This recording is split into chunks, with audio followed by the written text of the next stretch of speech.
Hi, welcome to GRVOTV, G's Reviews, Views and Opinions. I've got a fantastic new camera, and it's the brand new Olympus. It's cutting edge, stunning, £600 worth. It's won awards, and it was my first ever digital camera. And that is exactly how I felt when I first got it. And I bought this for 15 quid.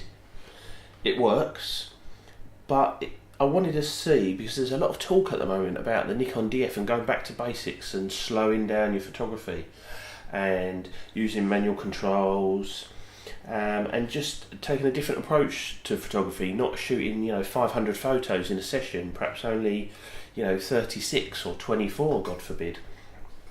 And it's sort of I'm quite nostalgic, and I do like my camera equipment, and so I thought, yeah, I want to get the first ever camera, because when I got it I was amazed at how good it was. It's 3.3 megapixels, it's got 3 times optical zoom, got a fairly fast lens. It's a 6.5 to 19mm f2.8 lens, and I used to get some lovely photos out of this, and I used to print them. I used to print loads of pictures, and more than I do now actually, and I'd easily print A4 size 10x8s, whatever, 5x7s from this camera. Now, and it's interesting to see how easy we've got it, but the other interesting point to note is, let's just have a look at these two cameras. Now, bearing in mind these are probably 15 years apart, you've got virtually the same grip, a bit chunkier. You've got the screen, bottom left, obviously a bit smaller. You've got a control wheel, I can show you that. You've got, that's the zoom function on this one, that's the on off, but you've got the shutter release at the front there. No hot shoe on the Olympus, but it does have a flash sync socket on it. And I never knew that when I first had it. And yeah, in the top left hand corner, what have you got? An optical viewfinder. And this is optical, this one's OLED. It's stunning, this is crap, but it has got one and you could use it, and it even zooms when you do the zoom. So we've got a 4-button rocker, which we've got there, although it's now a dial as well as a 4-button rocker. Obviously you've got the flip out screen, etc. It runs on 4AA batteries.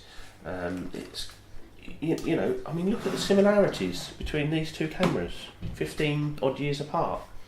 Both comfortable to hold. When I remembered this, I thought it was better built. To me it was really well built, but essentially it's just a lump of plastic. And yeah, it cost me a fortune when I got it. So yeah, I was quite excited to get it. And then, do you remember smart media cards? Do you remember the size, how big they were? I mean, I've got, here we go, this is an SD card. I thought smart media cards were about that size until I pulled it out. Look at the size of it. I mean, yeah, it's wafer thin, which was like, whoa, how can you get photos on there? Where are they? That was the technology at the time. But look at the difference in size between a normal SD card and a smart media card. I couldn't believe. And that's another interesting thing, that's 8 gigabytes. This card is 16 megabytes. There you go, 16 megabytes. So anyway, bung that in. As I say, it all works. Just take that off. I've got off, I've got P mode, I've got an ASM mode, and then you set it in the menu to whether you want aperture control, shutter priority or manual, and then when you turn the dial it goes that. It's even got video. I don't even remember ever doing video on it, but it's got video. I dread to think what the quality is like, but it's got video. If I have it on HQ, I get 20 photos. If I put it up to super high quality, I get about 6 photos. As you can see, when you turn it on and off, it's very slow. Just turn it back on and wait for it, and we're ready to shoot.